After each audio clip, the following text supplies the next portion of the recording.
So, Assalamu alaikum. We're happy to have you here today.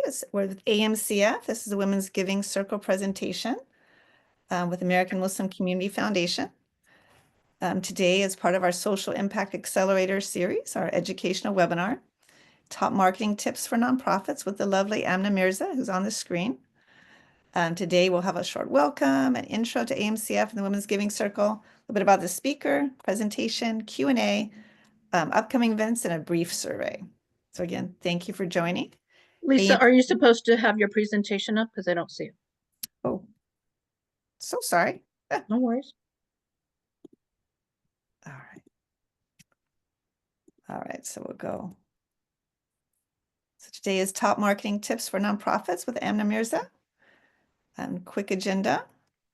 And then AMCF, our vision is to leading sustainable and strategic Muslim philanthropy for today and future generations. Our mission is cultivating donor giving and diversifying funding to advance charitable causes. Our core values are sacred, strategic, sustainable, collaborative, diverse, inclusive, and integrity. AMCF's core programs are for donors and nonprofits, donor advice funds, giving circles, endowments, leadership development. If you want to learn more about any of the programs, please schedule a virtual chat at givingcircles@amuslimcf.org. Happy to chat with you. The Muslim Women's Giving Circle is our department. My colleague here is on the screen, Shazeen Mufti, is on here with us. And our purpose is to really harness the power of American Muslim women through collective giving, combining and democratizing our giving, amplifying the message of women-focused nonprofits, support women in nonprofit leadership, and to provide seamless big dollar donations to key organizations by our members. How does it work? You join with a joint donation of $5 or more. You can become a voting member with a donation of $35 a month or $420 a year or more. Members can then nominate an eligible organization for funding with a preference for nonprofits that serve or are led by American Muslim women. Voting members then determine through their votes the top 3 organizations will be funded. In 2024, we collectively raised $15,000. Thank you to those here on the screen and all of our amazing Giving Circle members. Our grantees from the 2024 Giving Circle cycle, the Muslim Legal Fund of America, $7,500, Olive Community Services, $4,500, and Pillars of Peace, $3,000. So we're honored to have them as our grantees. We had 12 nominees and look forward to the 2025 Giving Circle, which is now open. Again, if you want to learn more, here's our QR code and a bit.ly and Giving Circles at amuslimcf.org. And there we are at one of the booths at the Nonprofit Summit last year. Without further ado, highly honored to have Amna Mirza, an AMCF board member, presenting top marketing tips for nonprofits. Amna Mirza is an award-winning Forbes-featured marketing and brand strategist. She has worked with world-renowned brands such as PBS, Independent Lens, Sirius XM's Oprah Winfrey, and NFL channels. She has championed marketing transformation throughout her career. Using her marketing power for good, Amna has put the Muslim experience at the forefront of her work. As the former chief marketing officer of Zakat Foundation of America, she moved the humanitarian organization from an $8 million organization to a $21 million organization in less than 4 years, with back-to-back multi-million-dollar fundraising seasons. MashaAllah. She's now taken that success and kicked off her own brand consultancy agency named Influence, where she uses the power of influence for social good. inbrandagency.com if you want to look her up.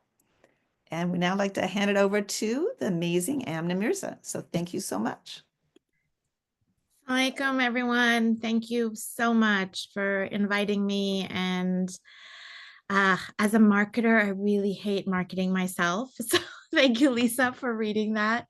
Alhamdulillah, all praise to God. I've been blessed, and I'm so thankful to be here with you guys to share Some of my tricks that might be new to you, might be well known.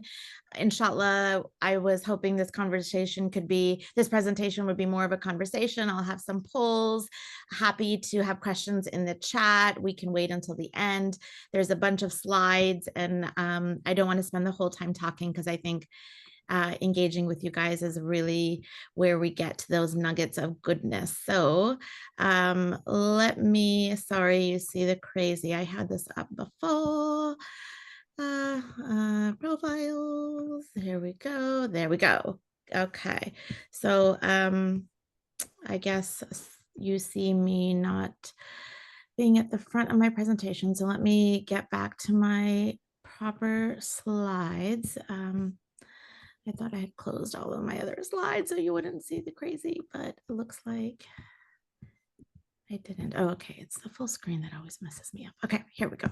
So Bismillah. Let me get back to the front and we'll start this over.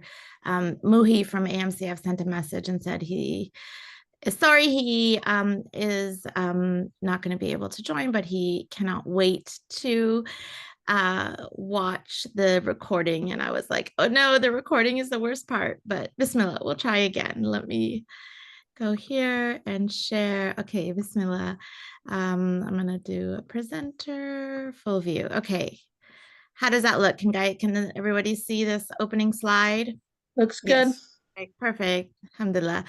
So I'm Amna. I started this crazy journey about a year and a half ago where I thought I wanted to take time off from having worked nonstop since I was 15 years old and spend time with my young girls. And 2 weeks into that, I think 5 days into it, I got a call from a mentor of mine who I love, a beloved member of our community, and said, hey, this org needs some help. Can you help them? And then I said, okay. And it was just pro bono advice. And then someone else called and said, hey, could you help us? And it ended up turning into a need for our community to not just be better at marketing, but really embracing what marketing brings, which is the ihsan and the beauty of what our faith and our faith organizations should really be putting out into the world. And so, alhamdulillah, here I am. So I'm going to start with Google, and I know it's a funny kind of thing to start with, but I wanted to throw in a poll here, Lisa, to get a kind of gauge on the audience, which is how many of you are using Google Analytics? So is Google Analytics your friend? Do you know how to use it? And try to have fun with the answer.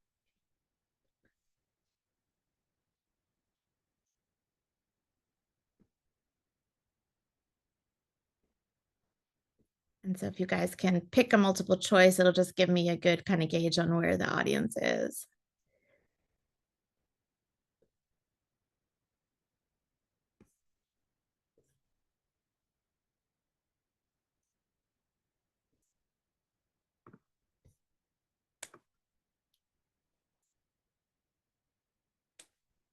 All right.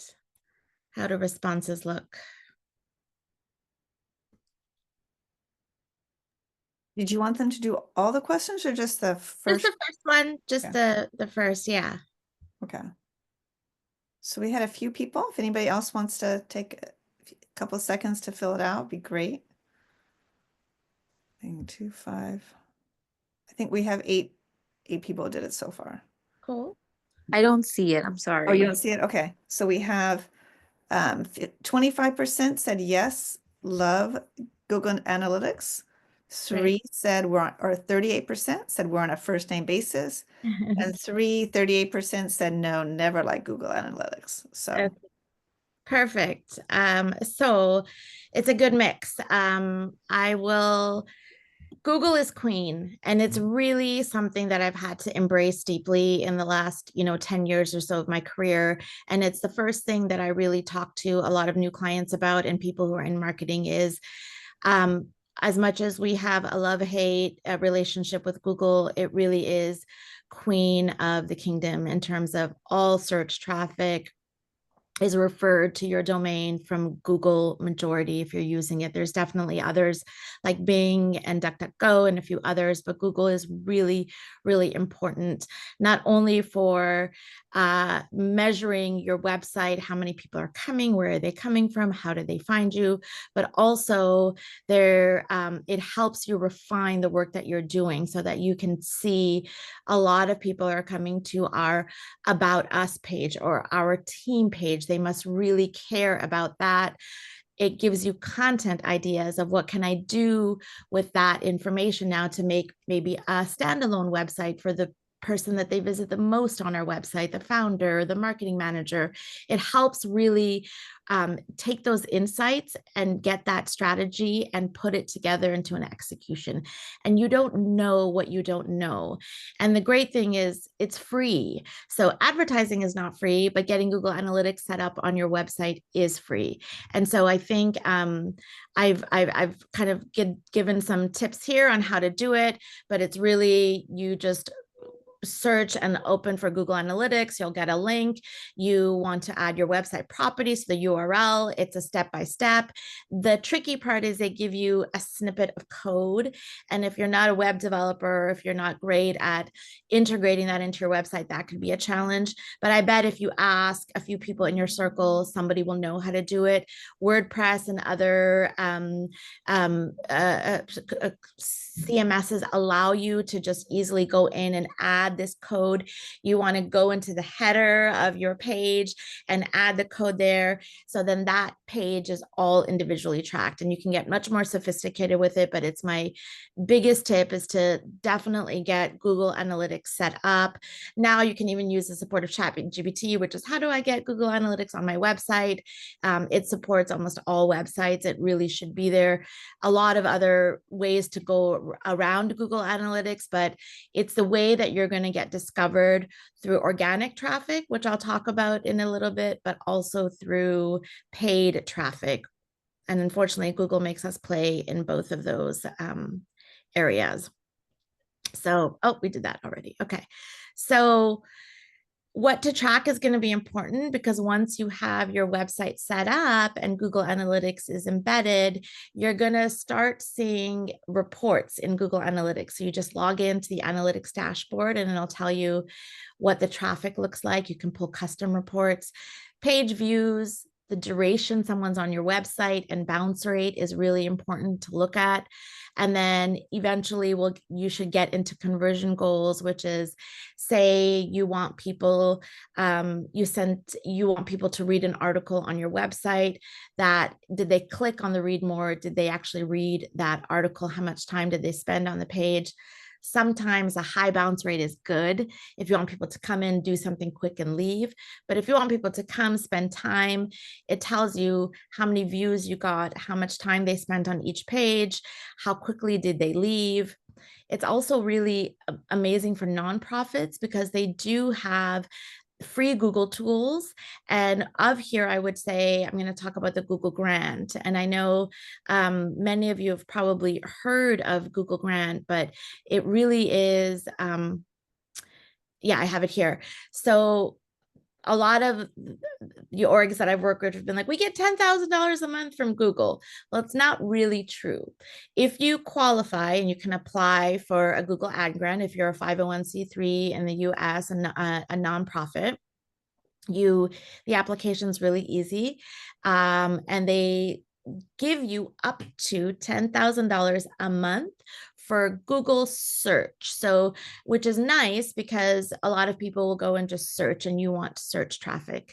The better your performance is, which means the faster your website is, the better your website is, the best content that you have, the easier you make it. Google will refer more people to you, and then you get to chip away at that $10,000 bank. So you don't get it from day one, but the better you are with your words, and when you have Google Analytics, you'll know what's successful, what's working, and you can use that tool to complement it. And I think a lot of orgs now are aware of this and have it, but they don't know how to use it and optimize it. And so it really is meant to work in conjunction with search engine marketing, which I'll talk about, but also search engine optimization. But the first thing is to get your analytics deeply set up and to play with it. Google also offers free courses. I would say now, if I had to give any advice to a marketer who really wants to build a career or differentiate themselves, is to be really good at Google SEM and Google Analytics. And they have the certifications and the courses. Sometimes LinkedIn offers them. I would really recommend, especially if they're free, to make time for it, or if your org is willing to pay for that training, it's invaluable. I will talk a little bit about search engine marketing. That's when we're paying for people to find us through Google. And we've all been there, where you're searching and you see the where you see the sponsored post at the top of the page. That means that that company, that organization has paid to be there. And they've paid to be there through ads that they're running and keywords that they're bidding on and keywords that they are trying to rank for. So even something like Muslim charity is a keyword that I bid on for a bunch of my clients, and I have bid on for Zakat Foundation and other organizations that I've worked with. Is a lot of times people will just type in Muslim charity and you want to rank at the top, but this falls short. I know of one org that a Muslim org that was $100,000 a day in Ramadan on the keywords zakat and sadaqah, which is like a huge budget that none of us have. None of my clients have. I've never had. But when you complement an SEM strategy with Google Analytics and an SEO strategy, you really will start to see the benefits of this. So I want to talk about SEO and ask, do any of you use an SEO tool to help you do your job as a marketer? So at least I think some folks already answered that question, which is great. But if others wanted to.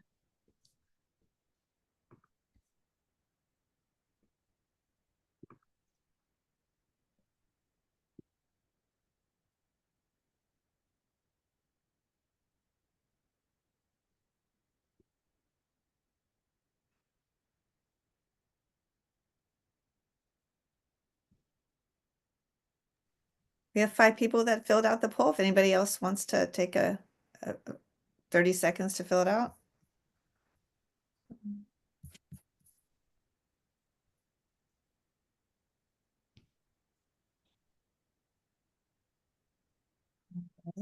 With 8 people, we have 38% said yes. They need all the help they can get. 63% said no, SEO is not my friend. Yeah. SEO is hard because it takes time, and a lot of our marketing needs are like straight away. We need something done yesterday. We're running into Ramadan and we're a week away or a month away, and we need to get our fundraising kind of set up, or we need to get our marketing communications plan set up. And organic traffic is just that. It needs time to grow organically, but there are tricks and ways to get ahead of this. There's some tools, and I'll share with Lisa and I'll share with the team of like SEO tools that are there. I rely heavily on Ubersuggest or Answer the Public, which is a really great offering for free. The paid version is not as expensive as some of the other ones, but it really does do a great job. And I'll share a screen in a minute and show how I use it. But organic is easy to do. Well, I say easy. It takes a resource of writing. So we recommend 250 to 800 words per piece of content. My magic formula that's worked for me has been about 4 pieces a week, 16 pieces a month at minimum, which sounds really scary. But when you use it in conjunction with a SEO tool like Ubersuggest, you'll see what words people are searching for and what pages and how you're ranking in comparison to that word. And once you have the topic, you can write about it. You can use AI to help you, please do. Don't keep that as your final draft, but use it to help you get a really rough draft and then go in and humanize it and add your stuff. But these are blog posts. So if your website doesn't have a blog, and I really suggest it should be called blog just because Google recognizes that really easily and ranks it. Some people have articles or news, which is fine, but if you can call it blog, if you have the freedom to do that, I really would. Stories is another way I've seen on the navigation that works, but adding to your blog content as often as possible is really important for organic search. People trust organic search results over those sponsored results at the top of your page. And so if you're ranking in top 3 for organic, it tells a user that, oh, this page is trusted or they have the content I'm looking for. And to be honest, no one's really searching past the top 3, maybe 4. Definitely forget about second page search results. And so this is stuff like if your organization, like, I know Zakat is a big word. And believe it or not, before I joined Zakat Foundation, they were showing up on second page, and that's their URL. Their URL is zakat.org. And it was simply because a lot of the pages, a lot of the content that they had wasn't optimized. I would suggest writing about anything that's happening at your organization that you think is something you want people to know about. Write about it, write a blog post, and then I'll talk about it later. If you have social media, your social media should point to the blog post. If you have email, your email should search the blog post. Keep everybody in your website environment as long as you can. And then Google Analytics will tell you where they're coming from and how long they're staying. Yoast is another WordPress plugin that's really good for WordPress websites, which I think 80% of the websites in the world are built on WordPress. It gets a bad name because it's open source, but as we're being more conscious with our decisions of what kind of CMSs we're using, especially as we engage with like a BDS movement or something, WordPress is a really good alternative to some of the bigger website builders out there. What I would suggest is optimizing. So what you need to do is not only write the content, but use ChatGPT as your friend. Take that content, put it into ChatGPT and say, I want to rank for the keyword modest fashion, hijab, and another word. Dump it into ChatGPT, have ChatGPT come up with a title. Say, I want to rank for these words. Can you optimize it for me? They'll give you options. And then you need to look at those options and see, does this fit the narrative of the blog post that I wrote? Is it the right tone? Does it, is it as correct as it could be? And then once you have that title, you drop it in. And in Yoast's SEO, as you build your website, it says like H1, you'll see is header 1. That's where you put your title. Then you have header 2, which is like a secondary. Those are the things that tells Google what the content is about. And when people search modest fashion hijab, if you've done it enough times and you have enough pieces of content in your website's ranked, you'll show up in those organic search results. And I would say it does take several months to start ranking. So don't feel bad if you don't see immediate growth. 3 months, 6 months is where you're looking at to start to see traction.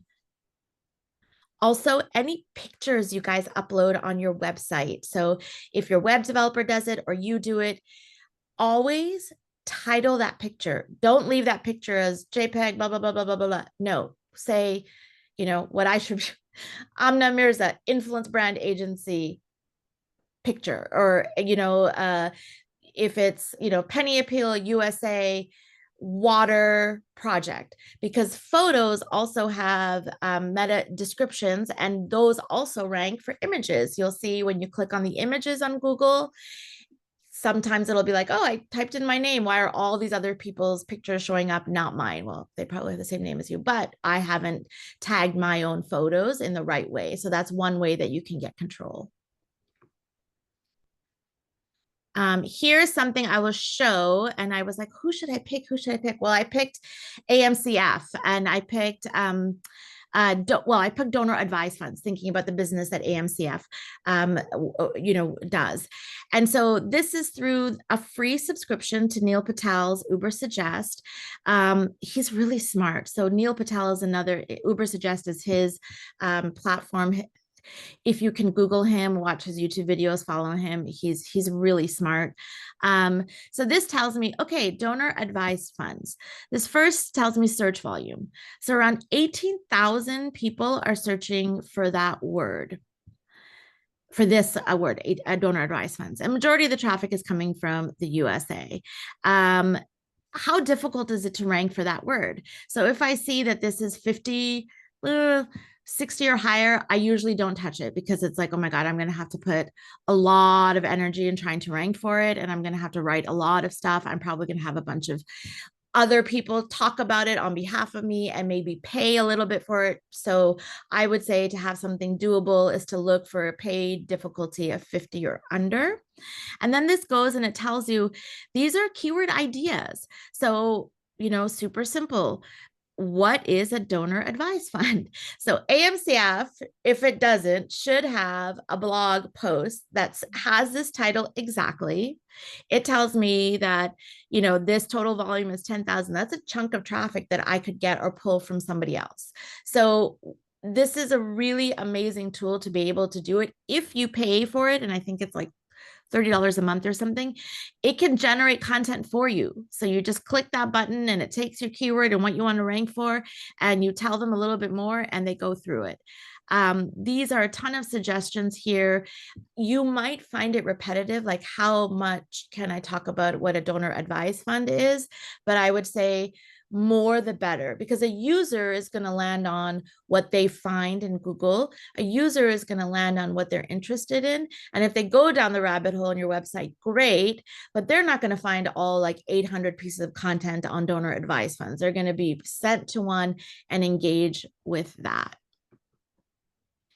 Another thing is that they give you competitors and kind of like what they're doing and content ideas that they have that you can look and see, oh, NerdWallet has this, this is how many visits they get. They have other people talking about them. So a backlink is when you can get a partner or a friend who has a blog or somebody else to talk about you and link to the page. And backlinks really, really help grow your SEO traffic to your website. And it's a lot of credibility, because it's always better to have other people talk about you in a positive way than you talk about yourself. All right, I'm going to jump into branding now, and I would love to just have, and I don't know if you're able to list this, Lisa, I'm just curious about what comes to mind for people when they think about brand.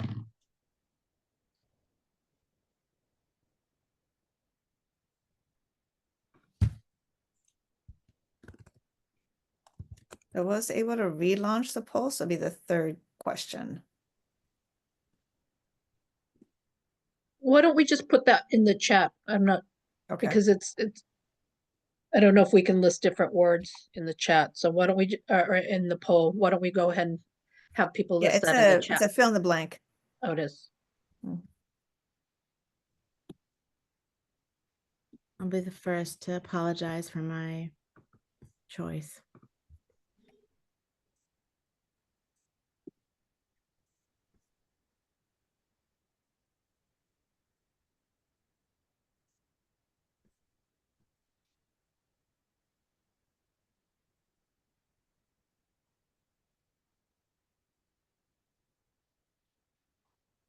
So I will share that all things have changed in the world, but Coca-Cola for the longest time was my just epitome of what brand excellence looked like. You could be in any part of the world in a developing country, and you can see a piece of like green bottle green glass on the ground, and you would know that it was a Coke bottle. And for me, that's just reaching that excellence. I think Target is another brand from a professional, you know, brand fave. It's definitely one of mine across the board. Any ones that you want to shout out, Lisa? So we have Arizona, Mm, Gap, and then 1 second, trying to get it from the poll. Vela scarves, Coca-Cola, and then Nada. okay. Yeah, I mean, heard of a lot of those brands. I think the thing that comes to mind is just like a strong sense of what that brand is. I can immediately remember what they look like, what their logo looks like, what kind of category they're in, industry they're in. I think it's really hard. A lot of my clients are charities and doing a lot of the same work, or trying to beat out competitors in terms of like, well, we're a Muslim charity or Muslim org, but we don't really do the same thing. And I think that brand is something that is a scary word to a lot of like maybe old school leadership. We're driven by this thing of like, no, you know, our faith commands us to do this, and so, you know, we're not selling anything, or, you know, we're doing this for the goodness of the ummah and for the after, which is true. But strong brands thrive and strong brands are remembered. And so an exercise that I like to do, and you can do this with yourself, with like a few team members, friends or family who know the brand that you're talking about, your brand, is to just immediately go in and do a Venn diagram of sorts of like what's similar and what's different. And there's always something a little bit different, and finding that point of differentiation and really leaning into it heavily will slowly start to build your brand separation from a sea of competitors who you think, oh gosh, like I can't pay $100,000 a day to bid on a keyword sadaqah. Like how am I going to get people to give their sadaqah to me? And so I think doing this exercise is really nice. Think about just even values, principles, projects that you guys are doing, why you chose to do those things. Were you the first? Are you the most innovative? And take risks. I think a brand exercise is really cool to do at an organization, and you can search and find all these different brainstorming exercises, but to get the staff on board, usually the marketing people are the ones that are most excited about these kind of stuff. But once you get staff to participate, there's like a level of ownership. And then when you further take that voice and you align it with the principles and the work that we do, it really creates a persona for your organization that everything should stem from. And people, I'm known to like, oh God, don't send it to Amna, she's not going to approve it, because like the font has to be the font that we say it is. I don't want you to use a different font. The color has to be the color that we say it is. We have to treat everything with beauty and make it as beautiful as possible. We have to be really persistent with our logo. I'm really, even for this, I was like, oh, I need the PNG file, transparent background, not one that's a solid white box behind. And when I look at like a lot of our Muslim organizations, I understand that resources are small and teams are small, but that little extra attention of sending a PNG file of your logo to an event you're speaking at, to an event you sponsored, versus a JPEG makes a huge difference. That's where you can tell where the logos that, unless your logo is literally a white box behind it, but that's where you can tell that it's been cut and cropped from another background and dropped in there. And there's so many tools that do it for free. If you have a JPEG, you can easily type in JPEG to PNG converter, and you upload your logo. And it's something that I think that every organization, everyone who has their own business, anyone who does their own brand, has their own brand, should really do. It's a simple thing, but it goes a long way. And brand personas are really cool. Like I'd love to talk to anybody who wants to geek out over this after, but there's brand archetypes that you can assign a persona to your brand, which is like, we're an explorer brand, or we are a sage on stage brand, or we are the lover. There's all these different archetypes. And with those come personalities. And with those come directions of what you sound like and what you look like. And they're sometimes easier for an organization to adopt because they know show the persona of their brand. And every message should stem from that. And once you get more sophisticated, you can start to take some risks. And I think branding is really the opportunity to do that. I'm going to jump into this brand reel that I worked on.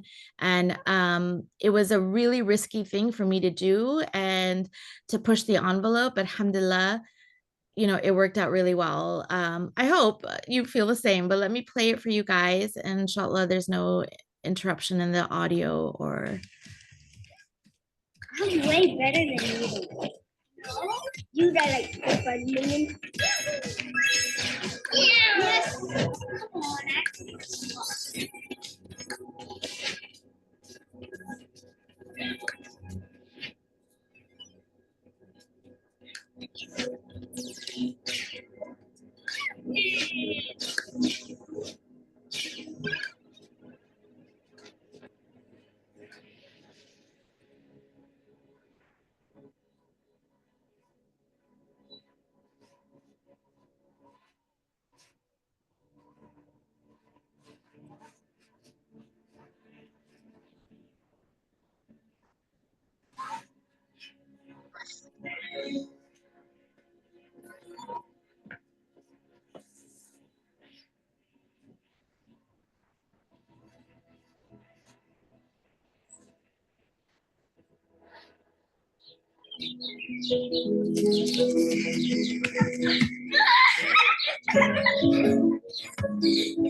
And so that was a really risky thing for an organization to do. We use the data to tell us that people were sponsoring orphans at disproportionate rates. Younger girls with fairer skin and lighter eyes were sponsored 3 times higher than the older kids. And we wanted to reimagine that. How could you do this? So we removed all the filters. But it did, to me, it felt like it was a shopping experience. Like you go and you pick the kid that you like and you sponsor it. And so we removed all photos. We removed a lot of the filters. And alhamdulillah, we ended up for that video, we beat out Target and a what was it, like a $2 million campaign, and we won this Hermes Creative Marketing Awards. And it was just something that was really, alhamdulillah, embraced and differentiated. Although a lot of orgs do orphan sponsorship, a lot of orgs care for orphans. How could we make ourselves different at that point? And so it was to kind of ruffle feathers a bit and say, we're not okay with this and we're going to change it. And alhamdulillah, it's still a campaign that they do even years after I've left. So take some risks with your brand. Design. I don't think this is unique to the Muslim org space, but I think it's unique to people who are doing marketing, who don't think about marketing and design in a way where it literally is a call to action to do something. And when there's too much copy, too much information, too many links, too many QR codes, you just lose the audience. And so I'll go, this presentation can be shared after, but it's just as like, figure out the visual hierarchy. What's the main thing you want people to take away? And then think about this F or Z pattern, which is the way that your creative really should be designed. It's the way the eye naturally moves. And then what is your call to action? Like, we really need to have one clear call to actions, not many. And so with great love for these organizations, both are showing speakers at their event. The left, I love all of these speakers, but I can't read the name even. I just don't know what I'm engaging with. I don't know. The right is just super beautiful and clean. You know what it is, what to do without them telling you exactly what to do. Of course, this is part of like a social media feed, but you know who the speaker is. It's beautiful. This is a photo that the performers can be happy to have as well. There's a URL, the logo of the conference. I just think it's hard because everybody's photo needs to be on stuff. Every URL needs to be, we need to talk about what it is. And I just think we should actually push that, because captions, links are the way people are going to get all the information. This is literally meant to capture their attention for a second and get them to your website that you'll be able to track through Google Analytics. Okay, last question, and I'm sorry, I know I'll answer this for you guys. Basically, is that 80% is the answer. So users spend 80% of their time above the fold on an email. So that basically is considered as a rule of thumb. Anytime you have to scroll, you've lost the fold. So whatever has to appear above the fold is what people are going to engage with, which is why you need to really have your Google Analytics. A lot of email tools will say, embed that code here. Then your website will tell you, Google Analytics will tell you, this is how many people came from your email. And this is what they did. So that Google Analytics comes back to everything. But I do think segmenting your lists, being regular at it, design, you're telling them something. The email is supposed to send them to your website to read more. It's not supposed to be the read everything. We do that. We don't want to do that. It's a paragraph, an image, sometimes read more. Those are the people who you want to read. Nobody is reading a long email on their cell phone. Google Analytics will tell you most of your traffic is coming from mobile or desktop, but I would recommend keeping your highest, even the call to action, at the top and then again at the bottom. For social media, I would say that investing a small budget in boosting your content is going to do huge. It is impossible, nearly impossible, for an organization with a small budget to stand out without boosting and growing engagement. And that can be done at $100 a month, like $200 a post, $25, $1,000. You can play with it, but you will see a return on new followers and engagement. And it doesn't mean that you've bought those people, because yes, you have, but those people are liking you or following you because the content appealed to them. It's not the old like click farm sitting there and people are just liking without engagement. These are people who saw something you posted, they cared about it, they took the action to follow, and now you have them engaged. Short videos, they don't have to be highly edited. They don't have to be there from your phone, 30 seconds or less, 15 seconds or less. Talk louder than you need to talk louder, have great lighting, and just do what you need to do. Send your message and get it up.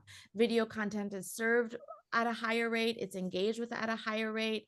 It's literally a way for you to amplify your message. You can do it through polls, behind the scenes. Just think of stuff that you like to engage with and think about your brand. And really, social media will work, especially if you have a small budget. I think consistency is really important. So we're really active in Ramadan, and then we stop, and then we get back active when it's time for like an event. I think consistent, regular posting 3 times a week at least. You can think of thematic content through an editorial calendar. Again, rely on tools to help you build that theme with ChatGPT. Like you can literally say, I need a theme for this month. This is what my org is what we're doing. Can you help me come up with it? And they'll put it. Tell them, think like a marketer, think like an award-winning social media strategist. Tell me what to do. It's always a start. Please don't rely on cut and paste, because there's lots of errors, especially as you get into more multicultural marketing, more faith-based, but it really can help you plan all of that out. And then finally, I will say, website optimization is really important. And so this is something, whoever built your website, to be able to go and say, is it running at a proper speed? There is this thing here that I think I shared. If not, I can do it after. I'll do it after. Google Page Speed Insights. There's a way through Google that you can go and it'll tell you how fast your website is running, what things are broken. Use that, because if your website's not fast and if there's broken links, Google's not going to refer people to your website. So your SEO can be on fire, but if your website is not good, Google is not going to risk their reputation by sending people to your website. So make sure that your website is optimized. Images are optimized. Links are not broken. that kind of stuff. And then I think fighting for some marketing dollars. Marketing is not fundraising. I know a lot of your like leaders and might think that it is. We're telling the story to get people to give, and we'll bring them to the door, but there has to be an outreach relationship with donors. There has to be it's just like, hi, nice to meet you. Will you give me money? No, but hi, nice to meet you. I saw you at the masjid, la, la, la. I was here. We were at this event. So an outreach that you can do through email marketing and separate, it's a separate conversation. But I do want to say that investing in marketing dollars to raise brand awareness and engagement is something that, you know, really, really should be invested in. And it's so cool because we can optimize, test, stop, change budgets on a daily basis.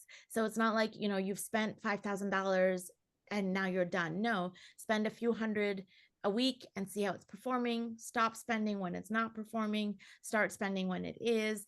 There's a lot of leeway, but our leaders and our orgs really have to start investing a little bit heavier in marketing dollars. I will breeze through that. Okay, and there's a bunch of resources here. The top are all the Google ones that I told you guys to go through and look at for not only the you know, for the free grant, but then also the analytics and the ads. And then these are SEO tools. Neil Patel at the bottom is my favorite. The top one is really good, but more technical. And these two middle ones, Moz has a free version, which is good. SEMrush is brilliant, but it's very expensive, and their free version, I don't think they have a free version. So yeah, so that is a lot. Inshallah, it was helpful. I'm happy to answer questions, and sorry for going on and on. Well, thank you so much, Amna. That was a lot of information, but very good, I think. Does anybody we have time for a few questions? If anybody has questions before we wrap it up, and we have a short survey to give everybody. If you want to unmute or put a question in the chat.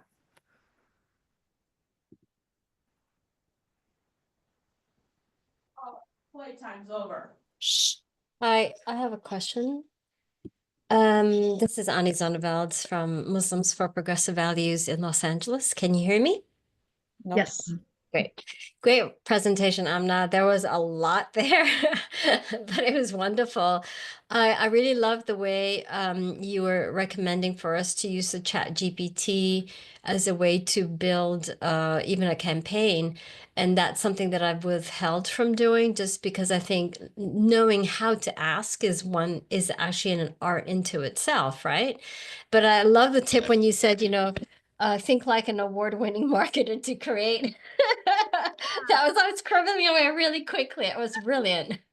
Let me give you my default prompt that I really rely on, and I can send it. And yes, I'm happy to have the presentation shared, but you do want to get your platform to think the way that you want it to think. So think like a award-winning social media strategist. So tell them who they are.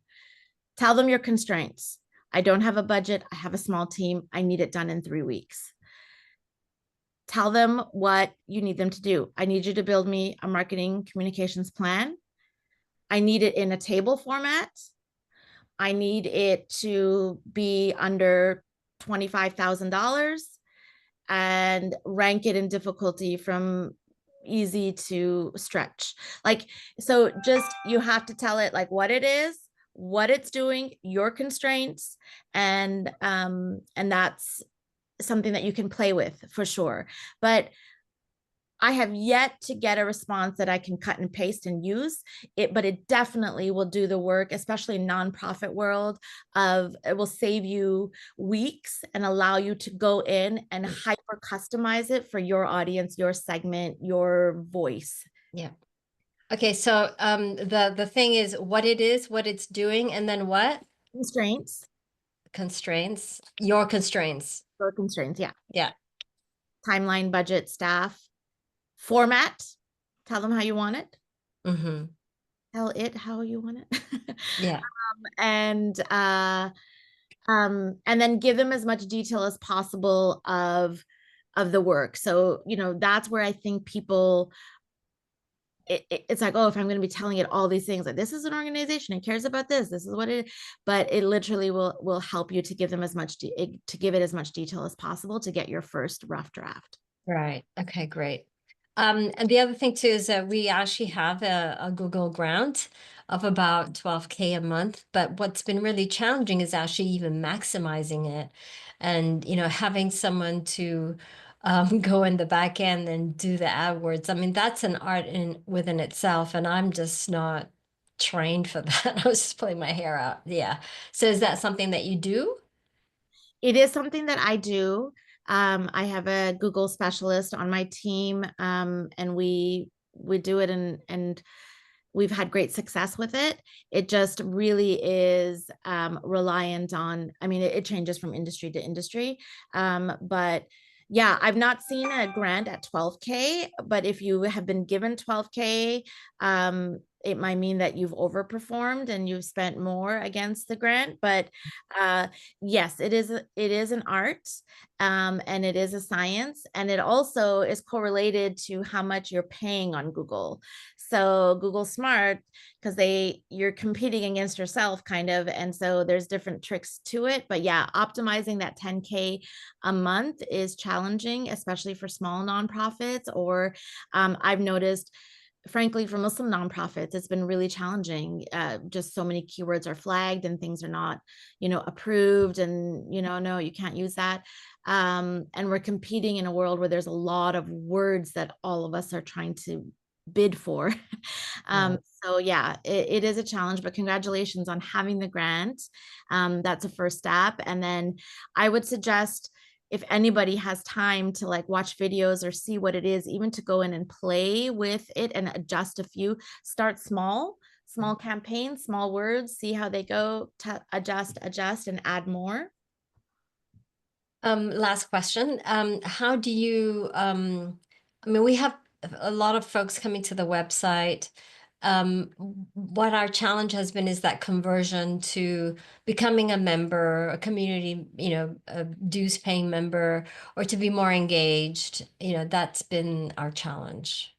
I think gated content is a really good idea for that kind of stuff. So if you have something you want them to engage with, a newsletter, a report, a video, findings, research, a book, anything.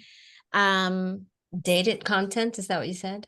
Gated. So you're gating it. So you're making, it's kind of like, you can read the first page of the like preface of a book, but if you want to read the rest, you have to enter your email address. And so you're holding back the rest of the content, but you're teasing them and you're making them believe that they're going to get the full thing.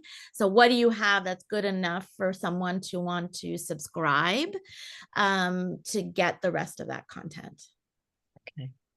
Thank you. There was a question from Amira. I don't know if you want to say it, Amira, if you want me to just read from the question. She was asking about, should our brand identity stay the same across different social media platforms, LinkedIn, Instagram, etc.? If so, any tips on this, since the audience is a bit different on each? Yeah, that's a great question. LinkedIn always kind of comes in and makes us talk differently. So the persona should never change. You just would be more selective about what kind of content goes on which platform. A lot of orgs are just duplicating their content across all platforms, which is fine given resources and where we are. But I would suggest, I couldn't really think of, like, if that is the brand's persona and you're bought into it, and say, we are like a sage on the stage. So sage is a brand, it's wise, and they know, they have age-old wisdom. You should always be talking from that voice. So maybe on Instagram, the visual is different. The visual could be a little bit more compelling or strong. On LinkedIn, it would be, the corporate kind of post, knowing what you're trying to get through. We should never have different personas, because then you have a really hard time building that authenticity and the genuineness of your brand. Amna, can you, I don't know if it's already included in your resources, but do you have like a tool that people can, figure out their brand persona? I know I've seen like those persona wheels and stuff like that. Is that something that you recommend? So it's a deeper exercise. I have so Margaret Mark, and I have the book somewhere. I think there's The Hero and the Outlaw. It's an old book. I'm so old, but it's an old book, but it's a good one because it talks through all these different like brand identities. Now, brand architect, like brand identities through archetypes might not be right for every organization. There's a lot of different ways to identify your brand and to lean into it. Archetypes give you that persona, but there might be one that you're just like, I'm not going to lean into being a joker brand, even though I think that a lot of the things qualify me for being fun and whimsical and all that kind of stuff. So I would suggest to start first is to just search the internet for, brand exploration exercises, brand exploration strategies. There's a lot of questions, surveys. But if you're interested in personas deeply, brand archetypes is what you want to search for.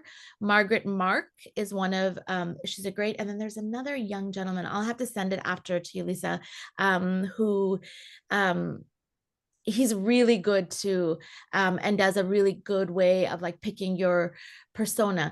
The hard thing, Amira, is going to be sticking to it and really like leaning into it. Like, I think like Jeep is an explorer brand. They're 100% in. They like everything they build, talk about their voice. That is that you know what you're going to get. And a lot of the brands that you guys said you love, you know what you're going to get when you interact with that brand, right? And they've done that because they really leaned into their identity and are consistent with it. All right, well, thank you. I just want to share my screen briefly. And we just want to talk, we have a couple upcoming activities. And so we'd love to have you come. We're having, Shazine will be leading our January mastermind session on January 30th. How to use masterminds to grow your nonprofit. Opportunity to really lean in on the wealth of the depth of experience in the American Muslim community, especially American Muslim women, mashallah. So she's going to be demonstrating it, and then we looking forward to doing a monthly session. And again, leaning in on the resources we have within our community, addressing each one would address either topic or issue, and getting some resources from within the community, suggestions and feedback. And then we'll also be having our next educational webinar. We'll be with Zahra Bukhari Hassan next February 19th. She'll be sharing free fundraising and capacity building tools. So we're excited for that. It'll be same time, 3 p.m. Pacific, 6 p.m. Eastern Standard Time. And this will also be part of our Social Impact Accelerator series.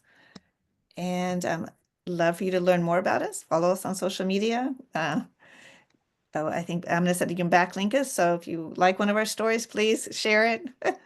Look on our website. Sorry. Huge backlinks. Like if you have friends who are blogging, or just tell them to give you a shameless plug. Google will find it, rank it, and uplift your search ranking. So if you want to do that for AMCF and the Women's Giving Circle, go for it. Love to have a chat. I know there's a lot of great people on the screen today. So if you want to reach out, love to have a chat with you. And if you want to just take a minute or two, there's a bit.ly and a QR code. If you can just give us some feedback, we will be doing those monthly. And so we do really want your feedback and how we can be better. Feedback is great. That's how we learn and improve. And again, so much thanks to everybody who joined us today.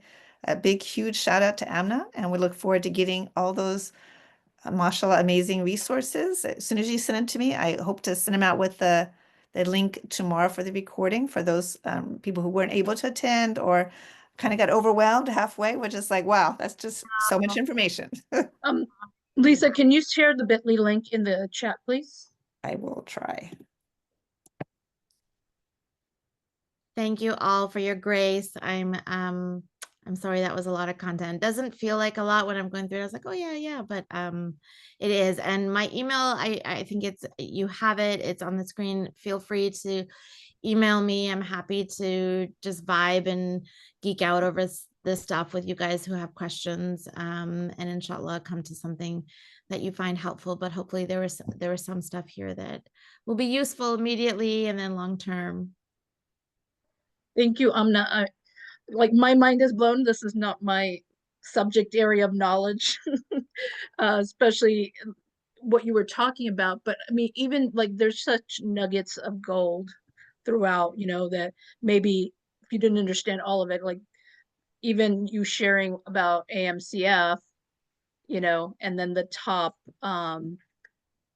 places that people look for that information. Like, for me, that means that's where we have to outreach, right? And what a perfect opportunity at Ramadan, right? If people are looking for donor advised funds on these sites that you mentioned, right? During Ramadan, everyone wants to do a story on Ramadan, at least that's what I like to think, right? Why not do a story on Muslim donor advised funds in these top areas, and what do Muslim donor advised funds look like, right? How are they different? How do they give you the opportunity to fund differently, right? So that it's not just the marketing, but even the strategy of how to look at it and how to be able to utilize it. So thank you for that alone. It was, so important. So thank you for that. I appreciate that. Thank you guys all so much. Thank So we you. have That was mindful really that we're- excellent. Thank you. Thank you. Thank you, everyone. I know we went a few minutes over. I'm not sure if Anna, you want to stay on a couple minutes, or we just need to close for everybody. If you haven't done the survey, please, we really appreciate take 30 seconds or a minute to just fill out the short survey. Do you have a couple minutes, Anna, or should we? Yeah, for sure.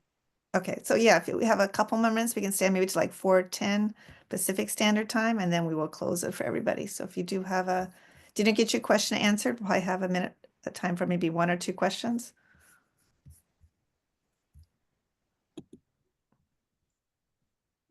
I don't have a question. I just want to say I'll probably be reaching out to you, Amna. Thank you. Absolutely. Absolutely. Inshallah, we'll find time. Let's talk. Can you, if someone's answer was, I don't know even what Google Analytics is, what is the first place to start in understanding how to even use it? Yeah, I would say if you have a website, go to analytics.google.com and it will walk you through set up a property. You set up a property, meaning you just give them the website URL, and then it's just it's like 2 or 3 questions, and then it says great. I think it asks for like tax ID and all that kind of stuff, address, and then they give you a snippet of code and they say great, get this up on your website. And then you need to go to your website and install it on the header of each on the back end of each of your pages that you want to track, which should really be like every page. If you don't know how to do that, then a developer or a friend or somebody could do it for you. It's a 5-minute exercise. Then give it a few hours, and then go. Now you have your analytics account because you set it up in the email address. It'll start to show you that, oh yeah, this is shooting data. I'm collecting data now on it. And so it's a very basic thing, but it's hugely important. Okay, that was very helpful for those of us who don't know the back end. Yeah. We just see the website, we're like, oh, looks good. Right? Like, oh, so many people will get so much great information from it because it looks good. But like, yeah, we don't know that each header, subheader needs that code attached to it to get the information. So yeah, exactly. And even if yeah. you can't do anything with the information because you're so small and you're just one person, it's just, information is power. And so now people really care about this. They're reading this blog post that I wrote 5 years ago and it's on the website, and I didn't think anybody cared about it. So you can pull, like you were saying earlier, insights and develop strategies around that behavior that you now know people are are acting on your website. And would you say that is the most important thing to learn on this, is that to be in alignment with how people use information, right? Yeah, I mean, I would say the number one way I use Google Analytics is to replicate that behavior by creating more content like that. So beyond, the conversions of the ads when we're trying to spend, I'm thinking small nonprofits, there's not a lot of money, so we're not spending a ton of money on ads. But if I go to my analytics and it tells me people are really engaging with our team, this is a real life thing. They're really engaging with this one person more than, they're going to her page more than others. So I started to write blogs with her as a byline. So her name is there. So she's showing up more. And then we went into, there's different ways, have them blog for you. And it increased traffic. People cared about this person because she was in the public, realm. Other things like a blog post from years ago was still ranking top. So we took that blog post and we broke it out into smaller blog posts. And so now we have 4 times the traffic of people landing on that. So there's tricks that you can do, not tricks, but just the insights that you gain from analytics in a way that you don't have to spend money. It just is like human resources, which is hard for nonprofits as well. But Right. Thank you. Very, very helpful. yeah. Definitely don't plagiarize, like don't duplicate word for word copy. If you have a blog post, don't copy it again because you'll get dinged for that, but cut it up, have different sections, different copy. Definitely don't pick up copy from, like, plagiarizing is always bad, but it's especially bad now. Can impact a lot of things. So just be mindful of those things. There's some rumors that Google is recognizing AI written content, and so not necessarily referring traffic. I haven't seen that, but just be sensitive when you're using AI to not cut and paste exactly, but to really add your personal touch to it. Thank you so much, Amna. We'll go ahead and stop the recording and